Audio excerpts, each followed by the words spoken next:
What is going on, guys? This is Game with Red, and I'm going to do something a little different. We're going to go straight into this. Ghostbusters 2016.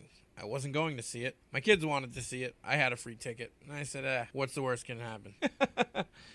Seriously, what's the worst that could happen? Okay, all jokes aside, I'm going to leave it here. You know, this movie was hated on before it even came out, and many people had their opinions. Most people were offended and upset because the original Ghostbusters is a beloved franchise, and many people thought that there was no need to redo this or reboot it because it was a classic and it's one of those movies that shouldn't be touched.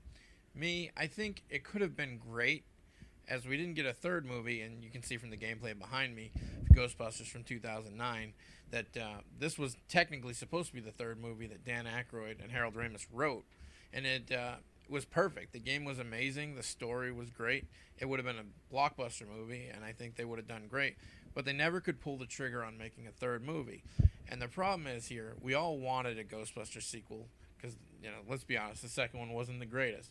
But we all wanted something to come out, because they've been talking about it for years and years, and then Harold Ramis passed away. It just never came to fruition. Dan Aykroyd wanted to do a reboot, couldn't get it to work, and then this came up. He was actually behind it.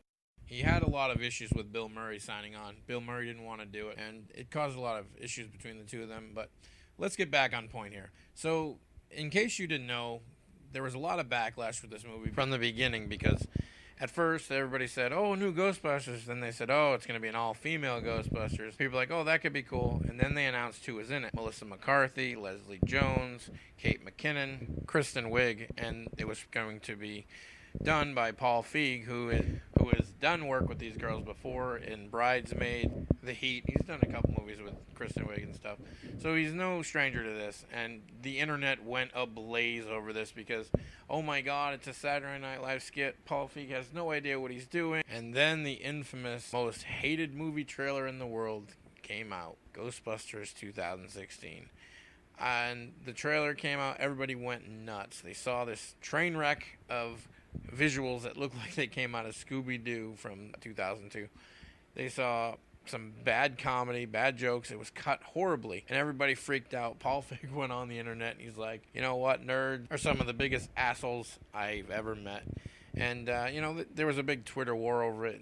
Anyway, so nobody liked that trailer. They went and recut the trailer, which looked a little better, to be honest. I wasn't going to go see this. I was just going to leave it the way it was, kind of just, So I ended up going. My kids want to go. I have two daughters, just to give you a perspective. One is 12 and one is 16, and they both wanted to see it. The 16-year-old loves the original, and we both went into this like, okay, we love the original. Let's just pretend this is a brand new movie. Let's just go see how terrible it is or how great it is, and we'll judge it on its own merit. So, you know, we went in. It was a full house. It was packed. We went opening day. We went to the second showing, and I looked around. There was a lot of women and a lot of girls my girl's age, and I thought, okay, so this is the target audience, because honestly, in my opinion, this movie was targeted towards millennial parents and the younger 12 to 16 year olds in that way, because the way it's told, the way the jokes are, which unfortunately there are a lot of little adult jokes that kind of get in there, which kind of ruin it, because it could be a good kids movie, but we'll get into what I mean by that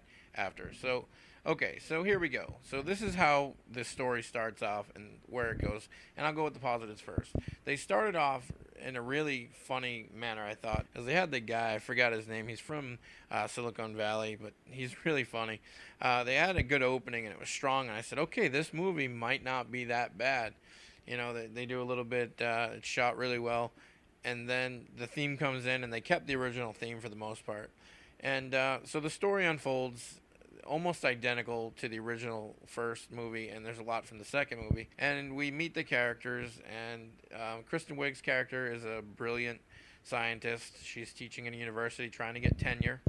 And in order to keep it spoiler-free, so you don't know really what the plot is, I'm going to be vague here. It skips ahead, and it shows Melissa McCarthy and Kristen Wiig and her are longtime friends from a long time ago. And basically, Kristen Wiig, when she was a child, saw a ghost, and that's how she got into studying them. And her best friend, who is Melissa McCarthy's character, basically still continued the paranormal studies, and she had a laboratory and everything set up in the bottom of a different school that was not where Kristen Wiig was working, and something happens between the two of them. They end up reuniting over something, because I'm trying to be vague here. And basically, when she meets up with her, she realizes she's still studying the paranormal. Then they introduce Kate McKinnon's character, who is Melissa McCarthy's engineer, and they've been working on gadgets to speak with the dead. And Kristen Wiig and Melissa McCarthy's characters haven't spoken to each other in a few years. And as they're reuniting, a conversation comes up that someone came to the university where Kristen Wiig's character is and asked her about coming to check out his place, because he knew that she had seen ghosts as a child and paranormal activities. So that makes Kate McKinnon and Melissa McCarthy freak out, and oh my god, we need to go and test this, we need to go see if we can find a ghost. So they go on their first journey, and that's where you see in the preview, they go to the library and they see the ghost, which is a throwback to the original Ghostbusters. And people were upset because they're trying to be a reboot, but they're trying to remake it anyway. So that's how the story starts. The second ghost they get a calling to is in the subway, and that's where they meet Leslie Jones' character, and she becomes the fourth Ghostbuster. And the movie shadows the first a lot, except all the roles are reversed. All the males are now females, and all the females are now males. So in following with the first movie, a male secretary, which is played by Chris Hemsworth, who comes in for the job. Melissa McCarthy sets up the interview, and we've seen some of this in the preview. I don't want to give too many spoilers again. And he ends up getting hired, and he's not the brightest bulb in the bunch. And we'll get into that when I get into the things I don't like about the movie. And he obviously takes over the Annie Potts character from the first movie. So we move on. They're a team. They start building stuff. Eventually, they introduce the villain of the whole movie, who's played by Neil Casey. And he basically is a bullied guy who was bullied his whole life, and no one liked him. No one paid attention to him. He was kind of a loner. He devises a plan to take over and release the ghost onto the city. It's not really a spoiler. It's kind of just how it happens. Eventually, he takes over possession from stuff we see in the thing. And one of the big plot holes here is at the end, he turns into a giant ghost, like Godzilla, destroying everything. And oh god, this movie was not the greatest. Okay, so let's just put it out there. I'm going to give you the negatives on my end, and then I'll tell you at the end what I honestly think. This is probably dragging on a little bit, and I apologize. So in this movie, I really wanted to like this movie. I really, really wanted to like this movie.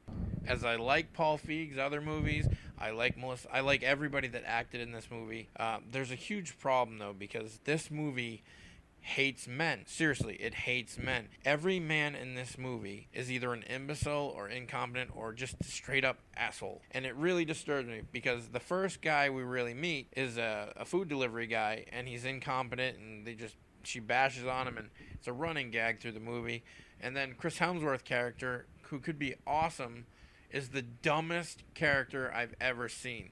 And he's just man candy. They sit there and oogle him over his muscles and how sexy he is, and yada yada, and they make jokes about wanting to have him and, date him and screw him, and, the other shit that you would guess. And it's like they almost took the male misogynist side of all these movies they claim do that, and we're like, you know what, in men's movies they objectify women, so why not do that in our movie? And it's very cringeworthy. As a man, I was very disappointed to see that they tried doing this, and this is how the end result was. Because honestly, I'm looking at my kids that are watching this, and I don't want them to think that, a movie that's showing empowerment of women and how they can be strong and they can save the world and do everything, in the same movie be like, men are stupid, men are just here to have sex with, men are eye candy, and men can't do shit but tell us we can't do anything, and we're gonna prove them wrong. There's many scenes where the men are just completely written in the script to make the women look like they're being held down by them. And the sad thing is, there's a really positive experience that could have been had with this, and I think that they were beating it over the head too much.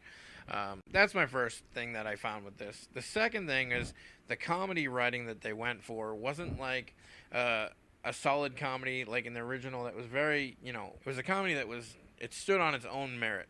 This one was very forced. It's like they tried to force a joke every couple minutes to kind of just force it. And it's not like I didn't laugh a lot because I had a few chuckles. There was a few parts I thought were pretty funny. And, I'm being totally honest here.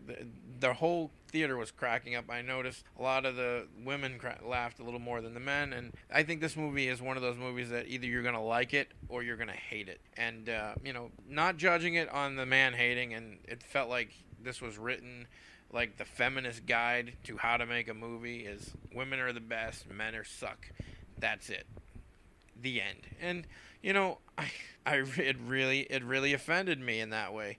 And it offended a lot of people because a lot of the reviews say the same thing. And honestly, if they toned it down just a little bit, I think it would have been a great movie for younger women and younger girls, like, between the 9 to, 18 age, that actually would get an empowering message because it was a good movie showing that, yes, women can do this, yes, women are strong, would be merit on its own. But instead, they decided to man bash and hate. Then the comedy kind of leaned towards that. And then there's the horrible CGI they chose to go with.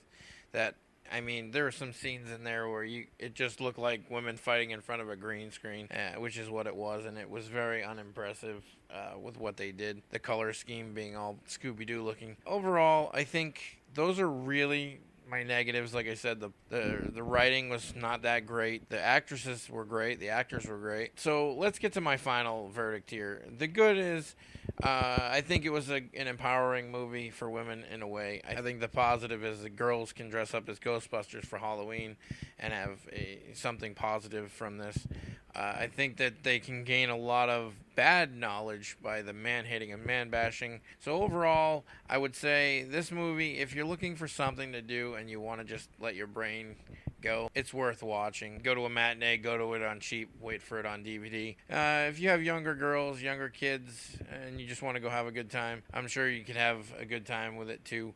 And just go in not expecting a blockbuster, and expecting, your favorite movie, trying to compare it. If you go in as a brand new movie like the other movie never existed, you could have a little bit of fun with it, minus all the negatives. And honestly, I think it's something I didn't mind seeing. I thought it was a decent movie. So I can recommend it for what it is. I don't think it's going to be a classic. I don't think it's going to sell well. And I don't know. You let me know what your thoughts are with it. I can't recommend paying full price, anything more than a matinee price, or telling you should go see it. It's hit or miss. I may get hate for it. I may get, but I'm being honest here. Honestly, I didn't think it was terrible. Oh, and I almost forgot, there was a lot of cameos in this movie from the original cast. Everybody but Rick Moranis came back, and of course, we had Harold Ramis pass away, so he wasn't in there. They did do an awesome scene that was quick towards the beginning of the movie, if you miss it, where they have an awesome tribute to him.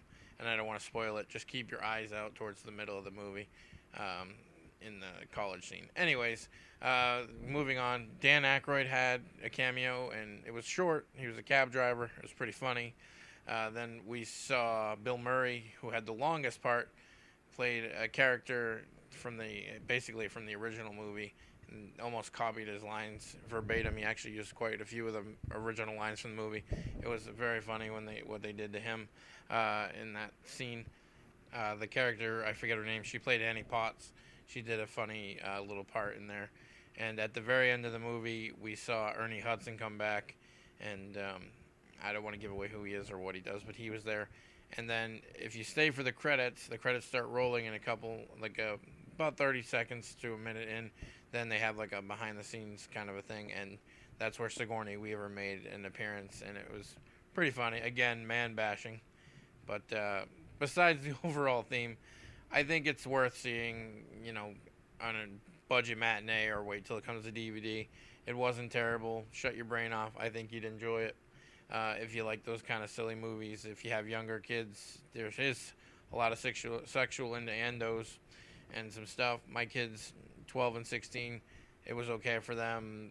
I don't know, my 12-year-old got most of it, but, Anyways, thanks for watching the video. I hope you enjoyed it, and hopefully I won't get bashed too much for liking it, since not a lot of people seem to be in the same boat as me. It's not as bad as everybody's making it out to be. Is it great? No. Is it a good popcorn flick just to go and see some cool gadgets and some Ghostbuster things that, maybe you wanted to see? Yeah, it's worth it. All right, guys, this is Red, and I'm signing out. Have a good one.